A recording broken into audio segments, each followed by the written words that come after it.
Barry's album is about to come out. And there was this ad that ran. I saw a copy of it in like the LA Weekly. I know there were radio ads, Right. which was basically like 12 million people have heard the sound of this guitar, and it was Barry. Yeah. And Tom was like, "What? Barry barely even played on the first Boston album."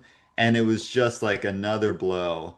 So he wasn't, this was kind of new to him, and he actually took a couple songs to Tom, trying to get them on the Boston album, but Tom had rejected them, and he basically Barry was going to go, decided he was going to go and produce a solo album, and Paul Ahern, the manager, put this together. He went back to CBS Records, or the Epic label there, same as Boston's label, and they started putting together a package which not only included Barry, but it was also going to include Sib Hashian, the drummer.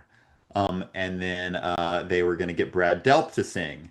And the only person who declined was the bassist, Fran.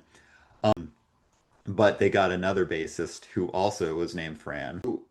And Tom didn't know about this. I mean, that was the thing. He thought Barry was doing this solo album.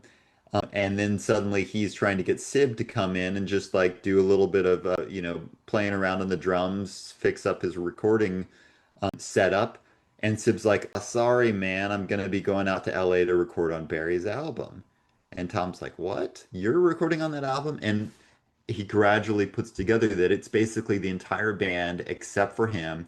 Even the producer, John Boylan, was going to be working on the album. And this was just too much for Tom and his, sense of self, his sense of the Boston sound and his ownership of it. And he got really upset, at Barry, at the record company for going along with this.